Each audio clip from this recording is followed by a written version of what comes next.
Good morning, everyone. Thanks for joining me here on Wave Now. I'm Myra Ansari. Hope you're having a good Tuesday morning so far.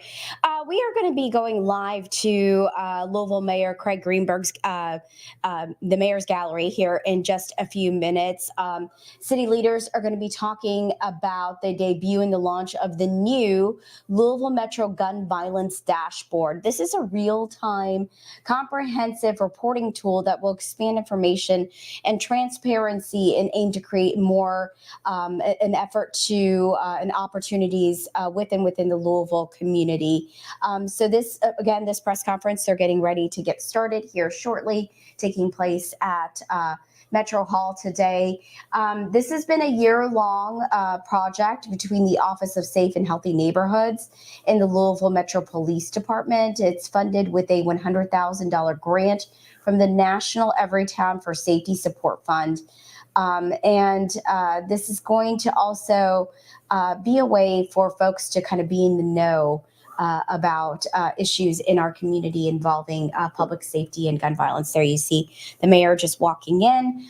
So this dashboard data uses information from Mark 43 LMPD's record management system, and it's going to show a variety of reporting elements. For example, it's going to show maps and other trends on when and where shots are fired, and homicides, non-fatal shootings happen. So this is also going to be like literal neighborhoods and block reports and historic, comprehensive, and detailed data starting from the year 2010. So it's going to go back some time. There, the mayor's there. Let's listen in.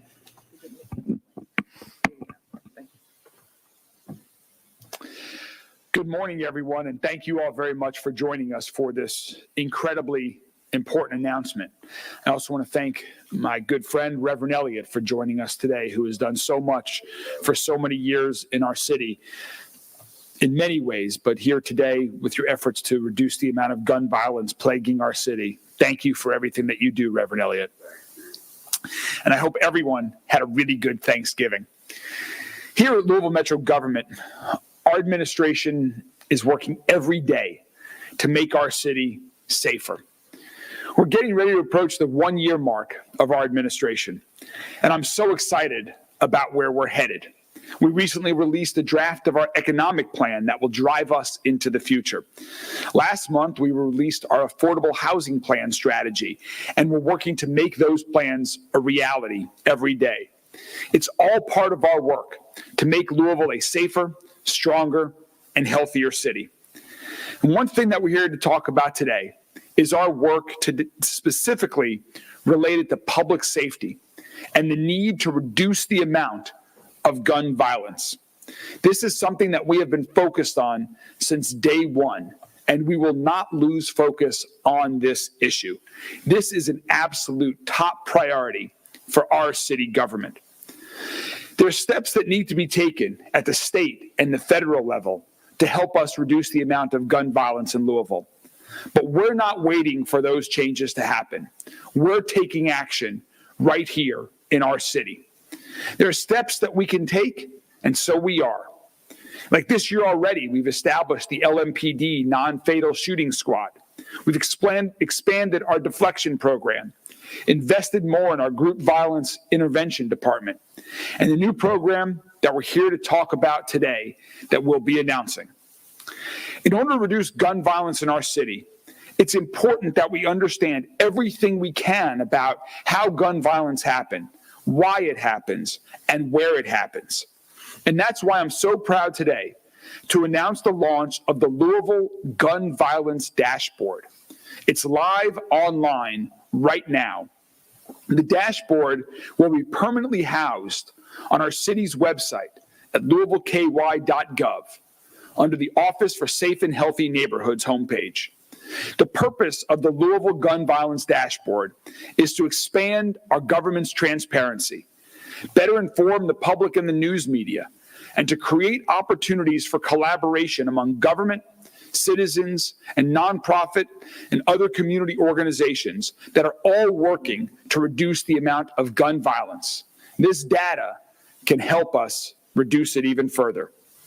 The dashboard offers real-time, comprehensive information related to gun violence in our city. For example, The dashboard shows where shots are fired and where homicides and non-fatal shootings have taken place. It also provides block-by-block reports, historical data back to the year 2010, anonymized general information on the victims of gun violence, trend reports, information on and statistics on all LMPD divisions, and more. This is so important. Now, all of this data is reflected in numbers, in line graphs, in pie charts, and trends on the dashboard. We are dealing with these facts and this reality. But while most of the information on the dashboard is numbers and line charts and other statistical information, we must remember that behind all of this data are real people, victims and families of victims, and the realities that all of these individuals deal with after gun violence takes place. I'm proud that in our city this year, shootings are down by approximately 10%. But there is so much more we have to do. This is only a very small start. This city has experienced 140 people being murdered this year. Hundreds more have been the victims of non-fatal shootings. This is simply far too much. And so is our hope, our belief, that the information that we are transparently providing in real time on the Louisville gun violence dashboard can lead to action, can help us reduce the amount of gun violence that is plaguing our city. Again, the point of this is that this information will lead to action, action that we can take together, collaborate on to reduce the amount of gun violence. I'm deeply grateful to Everytown for their support and their advocacy for meaningful solutions to make our city and every city safer. This is an important national organization that has helped us right here in Louisville. I want to say a special thanks to Kate Duda from Everytown, who was unable to be with us here today because of a family emergency. We thank Kate and we thank all of her colleagues at Everytown for helping to make this a reality. I'm proud to say that Louisville was only one of only 3 cities chosen by Everytown as a grant recipient to help bring the Louisville gun violence dashboard to life. Again, we are focused on taking this information and turning it into action. So now, to talk a little bit more about the dashboard and how this project came together, I'd like to introduce Paul Kalan, our Director of the Office of Safe and Healthy Neighborhoods. Paul? Thank you, Mayor, and good morning to everybody. In early 2022, Louisville Metro government began a conversation with representatives from the Everytown for Gun Safety Support Fund about the benefits of a data-driven approach when seeking solutions to gun violence. That conversation led to an innovative partnership. It's in September 2022, the city hired Dr. Ivan Benitez as a full-time gun violence data fellow dedicated to collecting, organizing, analyzing, and interpreting a variety of information related to gun violence in Louisville that would assist in the creation of a strategic framework for gun violence reduction, guiding both policy and strategy development. Funding for the 2-year position was provided through a grant from Everytown in combination with American Rescue Plan funds that were allocated to the Office for Safe and Healthy Neighborhoods by the Louisville Metro Council. For maximum effectiveness, this position is currently housed within the Louisville Metro Police Department. An initial primary emphasis was placed on developing a public-facing gun violence tracking application or system that could be utilized to enhance city efforts to address gun violence. A gun violence data tracking system is the foundation for a data-driven gun violence prevention strategy. Louisville's interactive gun violence dashboard uses data that originates from LMPD's current records management system and presents it in a user-friendly format. The dashboard is updated daily, providing users with real-time information regarding the dates, times, and locations of criminal homicides and shootings, configured in a manner that protects the privacy of those directly impacted by gun violence. The dashboard includes information on year-to-date trends, victim demographics, and mapping visuals that use neighborhood, council districts, zip codes, and police districts, giving a broad understanding of where gun violence is occurring within our city. The dashboard promotes co-ownership of gun violence reduction by providing our community partners with a critical tool that can be utilized for strategy development, for equitable deployment of resources, and for ensuring transparency and accountability within our collective efforts. For example, our community violence intervention partners can use the information to determine the most effective and efficient staffing patterns when implementing violence interruption strategies. Private and public funders can determine if submitted proposals seek to serve those locations which have the greatest need. Similarly, community outreach organizations will have instant access to the data they need to support their proposals for grant funding.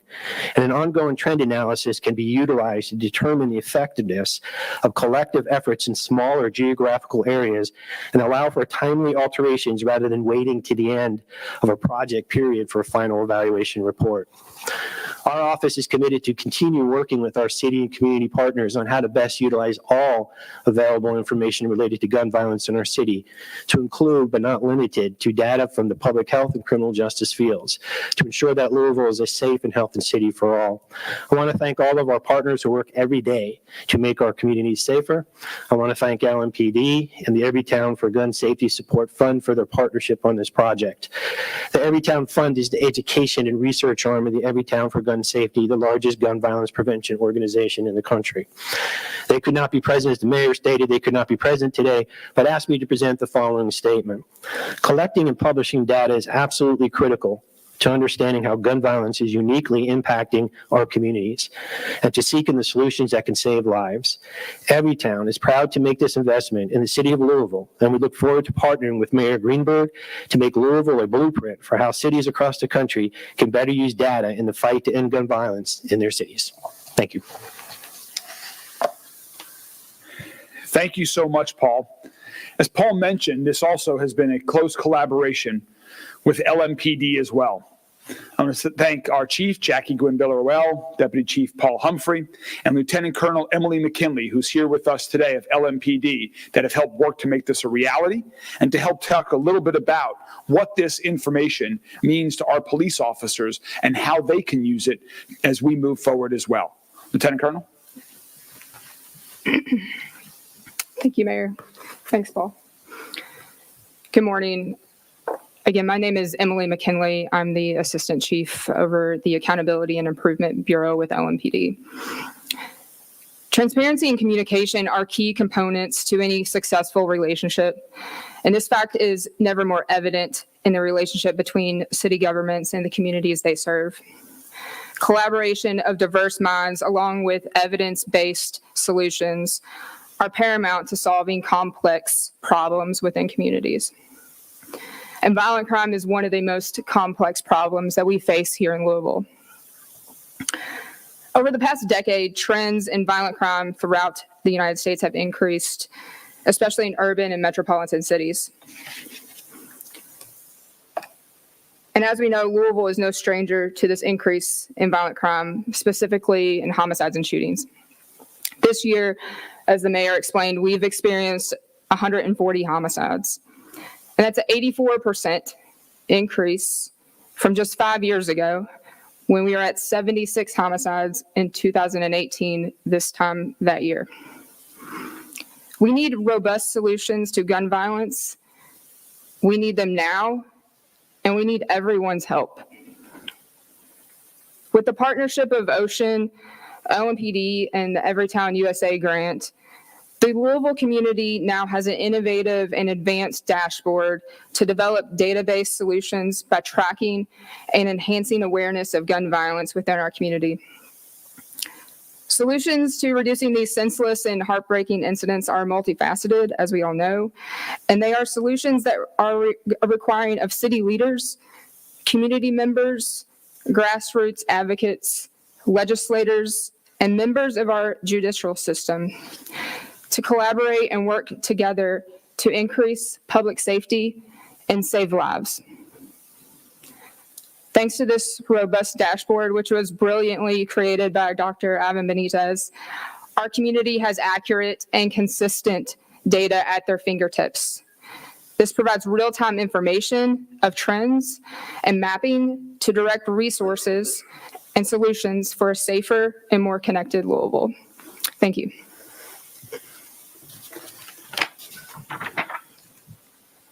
Thank you very much. And finally, we'd like to provide a brief tour of the site and a demonstration of what it offers. So Dr. Benitez, who is, as was mentioned, an Everytown Fellow with a PhD in criminal justice from the University of Louisville, and has been a project manager at the Office of Safe and Healthy Neighborhoods. He's been doing a ton of research. He's compiled this data. He's put it together in this format. And so he is going to help lead us through. Are you going to talk it through and he's going to show it? Or? Oh, he's got a mic. Perfect. Good morning, everyone. Thank you, Mayor. Thank you, Lieutenant Colonel Emily. And thank you, Paul. I'm going to start by giving a quick demonstration of the Louisville Metro Gun Violence Dashboard. So first, we'll start off with the the homepage, which is just illustrating what our purpose is for having this dashboard, where the data comes from, the definitions, as well as disclaimers. Moving into our year-to-date page, this allows us to look at year-to-date trends when comparing it to previous years. So one thing that I want to start by saying is that it's imperative to use the filters that are listed above when looking at any specific pages on the dashboard. Without using these filters, the data can be a little bit overwhelming and maybe a bit more difficult to interpret. So what I'll do for this example is just reflect data from 2022 and 2023. So starting off with the line graph here, we can see the number of homicides followed by month over month relative to the last year. This allows us to look at what the data looks like relative to the previous year as far as months go. So, for example, if we were looking at January, we can see that we were up 3 homicides in January alone. And the same can be done for the following months. Before moving on to non-fatal shootings, I'd like to present the table that looks at the historical trends. So as Lieutenant Emily Kearns had mentioned, we are currently sitting at 140 homicides. And that's a 0% change from year to date from last year, right? One good thing about this is that it also lists the number of incidents relative to the number of homicides that have occurred, right? So as we've had conversations in the past, if we are at least able to lower the number of incidents, then that's also allows us to lower the number of homicides. Looking at non-fatal shootings, just to give a quick cap on what we're looking like year to date. So we are about a 10% drop. But the good thing about it is, as I was showing with the homicides demonstration, is that for most of the months, we've been down month over month from the last year. And you can see this, the 373 non-fatal shooting victims versus 415 as of last year.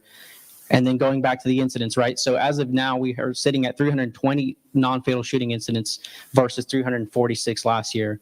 So about a almost 8% drop in incidents and a 10% drop in non-fatal shooting victims. As I was saying about the filters and how important they are, if we're looking specifically at 2023 and looking at non-fatals alone, we can see this heat map on the bottom where it gives us a table that's crime of the time by date.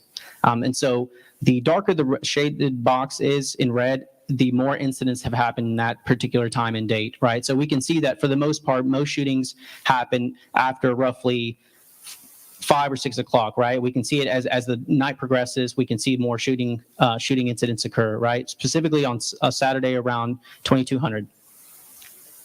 The filters can also be used to look at non-fatal shootings or homicides, per se, in specific neighborhoods. So, for example, if we were looking at, this one that came up, Smoketown, for example, it looks a little bit, it may be a little hard to interpret, but what this is telling us right now is that in February, April, and in June, and also in July, there was 1 non-fatal shooting incident for those following months, right? And so, as many of you all have heard, that this dashboard tells us the most frequent time and day of the week in which a shooting happens. So we can look at the citywide, but we can also break it down to the city level. So in Smoketown, for example, we can see that, thank goodness that there have not been many non-fatal shooting incidents, right? But we can see that it's roughly on these time of days and these days of the week that we see more non-fatal shootings. And this is more looking at it citywide. So if without using the filters, it's looking at citywide. But when using the filters, you're focusing in on specific areas of the city. Going to the next page, the historic data, it's very similar to the previous page on the year to date. The only difference is that it covers years entirely. So for example, it will not cover 2023 until January 1st because we are still moving into the year of 2023. This allows us to compare year-to-date trends from previous years, and it also allows us to have a better understanding of what gun violence would look like relative to the remainder of the year. So for example, if we were looking at non-fatal shootings in November alone, as of last year there were 30 non-fatal shootings, right? If we went back to the year-to-date page and looked at non-fatal shootings in 2023, we are sitting at 26. So from here to the remaining few days of left in November, if we end with fewer than 30, then we will have had a decrease in the month of November alone. This gives us a better understanding looking at it month over month, right? The same can be done for all of the data. We can look at homicides from last year. And as many of you have heard, the data goes back to 2010. So you can look at specific years and look at the time and dates in which homicides or non-fatal shootings occurred based on time and date. Going to the demographics page, we're able to look at the victim's race, sex, and age group. As the mayor had mentioned, this is a way for us to present the data accurately, but also anonymize it. So for example, when looking at, let's say, non-fatal shootings, for example, we can easily say and see that 76% of the victims are black males, are black, 77% are males, and then roughly 32% are between the ages of 18 and 24. So this gives us an understanding of who's specifically being victimized when it comes to gun violence. We can do the same thing for non-fatals, right? However, when looking at the age groups for homicide victims, it's varied slightly more than it has in the past. The same can be done with those filters in the previous pages. We can look at victims of gun violence based on neighborhood, right? So for example, if we were looking at non-fatal shootings of victims in California, we can see that all of them were black, 63% were male, and then roughly 28% of them were 18 to 24-year-olds. The same can be done for any other neighborhood that has had a victimization in that neighborhood. Going to the neighborhoods page. And again, I strongly emphasize the importance of looking at using the filters. So for example, without using the filters, we would see that there's a tremendous increase in the number of count of crime relative to the years before. However, when we're looking more closely, right, it starts cleaning up the percentages and it starts looking at it more closely. So, right, going back to the 140, right, a 0% change versus the non-fatals going back to 373, a 10% drop. But we can also look at it, the number of victimizations and the specific areas in which they have happened. So for example, since I used Smoketown earlier as an example, looking at non-fatal shootings, this is the incident or the locations in which non-fatal shootings occurred in Smoketown, right? But we can see that that's a 60% drop in non-fatal shootings alone in Smoketown, in the neighborhood Smoketown, right? However, when looking at the number of homicides, we can look at the locations in which they happened in Smoketown, but we are up, and bear in mind that when interpreting statistics, the numbers can seem overwhelming, but when looking at the raw numbers, it's more understandable, right? A 200% increase in Smoketown and homicides is just a three victimizations versus one the year before, year to date. The remainder pages are near identical to the neighborhoods page. However, as they had mentioned, the leadership had mentioned, this is just a different visualization. So this just covered council districts. The following pages the following page covers zip codes, and the last page covers police divisions. The data is the same. It's just a different visualization in which we can see where homicides and non-fatals are happening. Thank you very much. Thank you very much, Dr. Benitez. Kevin, you want to grab the lights? Thank you all very much. Just in conclusion, before we open it up to a few questions from the media, we are, as you can tell, this dashboard is focused on transparency. This is focused on providing information. This is not information that we're proud of. This is not information that we're happy about, but this is the reality. This is the reality, particularly for those neighborhoods on that map that have a concentration of the gun violence that is plaguing our city. And so our point in releasing this Louisville gun violence dashboard is that let us use the information that this provides. Let us use the reality of this gun violence to take action, to do everything we can, working with partners like Reverend Elliott, working with Office of Safe and Healthy Neighborhoods, LMPD, other community organizations to make our city safer, to end this gun violence epidemic that is plaguing our city. Thank you all very much. Thanks to everyone who helped make this dashboard happen, and happy to take a few questions from the media. Can you provide an example of maybe one way you can take this data and turn it into substantial change, whether it's with the Office for Safety and Health, Sure. Mayor's Office, or Yeah, a couple of different ways. One, based on what Dr. Benitez was just providing, you can see that much of the gun violence in our city is concentrated in certain neighborhoods.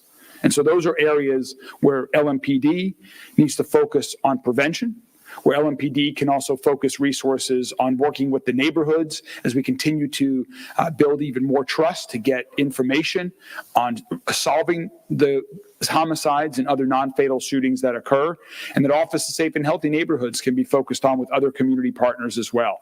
And then also when you look at that age situation, for example, we are losing far too many people in our community who are young.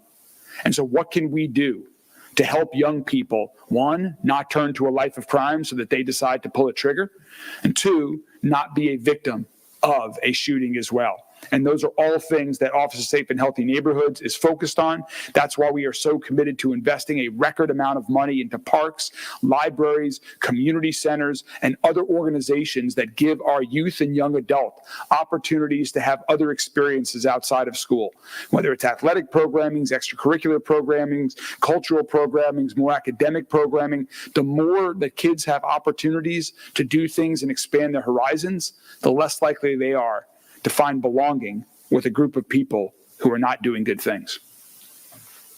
Yeah. Excuse me. Has LMPD already been using this information, like you mentioned, in putting resources in those neighborhoods to better respond, or is this today? So the question was, has LMPD already been using this information to place resources in particular areas where we're seeing spikes in violence? Yes. So we at LMPD have weekly meetings to discuss violent crime and stats and where we're seeing trends. And so we do deploy resources based on that. But now the community has that information as well. So now the community can help us. They can understand where and why officers are in certain neighborhoods and why we might be going door to door asking questions and things like that. And so now the community has that information that we've had, and they have it at their fingertips. There's a lot of information included in this dashboard. Anything that's intentionally being left off, I know we spoke about the bits of information being not, but is there anything else being? Dr. Ivan Benitez might be able to answer that better. Hello. Yeah, just to answer your question. So no, what is included in this dashboard, it consists of criminal shootings and homicides, right? So at the end of the year, or say later in February, if any homicides are declared, non-criminal or declared justifiable, those are not accounted for in the dashboard. But what is considered what is included in here is all criminal shootings and homicides. So to answer your question, no, we are being completely transparent with what happens on a day-to-day basis within Louisville, Jefferson County. And just to reiterate also, behind every one of these dots, behind every one of these numbers and graphs on the page is a real person, is a real story, is a real family that's been negatively impacted by gun violence. Has this kind of data-driven approach been used in other cities? Have you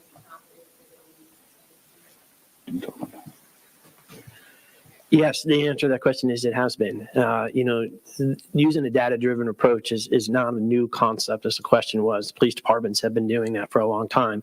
What makes this approach a little bit unique is it takes all of that data and puts it in a very user-friendly format that our partners in the community can actually use. And LMPD data has been available to the community in the past, but almost you need a PhD to really understand how to sort through that aggregate data. What this dashboard does, it allows it to be easily accessed by the average person in the community that wants to get involved and understand gun violence. Our project is part of a larger initiative sponsored through Everytown USA, which multiple cities around the country are moving to this format. It ensures that we're using maximum resources and ensuring that we have a trust with the partnership with our community as far as transparency and accountability. If we're going to ask them to partner with us, then we need to give them the tools necessary to do the job. That includes funding and access to the information where they can, deploy their resources and do the best work that they can. Do you agree LMPD's already know where some of these problem areas have been? How is this any different than the information that they already have? So the question is, how is this any different from the information that we already have? Yes, as I discussed before, we discuss trends and where crime is occurring on a regular basis. Now the community has that information as well. And so hopefully this dashboard will allow the community to understand department strategies, police department strategies, why resources are deployed in certain ways. And then also, so the community knows where to provide resources. And so that it's a collaborative effort now. So we're asking the community to help in those strategies now.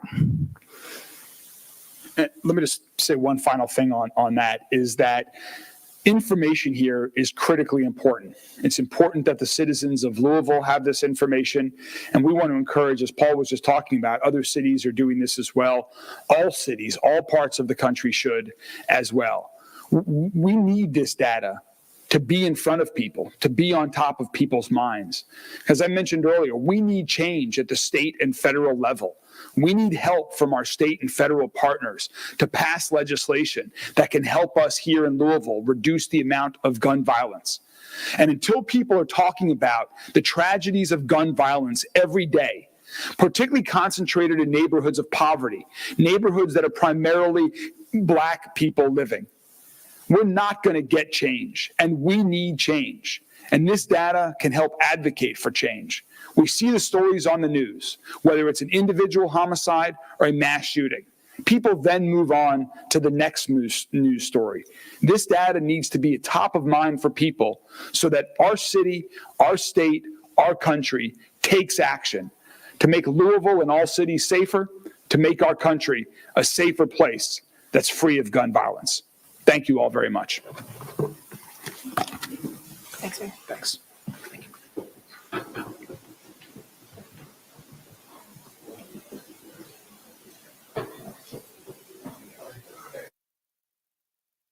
All right, you guys heard some details about the mayor and city officials kind of giving details about the Louisville Metro Gun Violence Dashboard. Wave News reporter Sean Bowdy was there at the press conference, and he's going to have much more coming up for us later here on Wave News today. So I appreciate you all sticking around for this stream. I'm Myra Ansari. Hope you have a great day.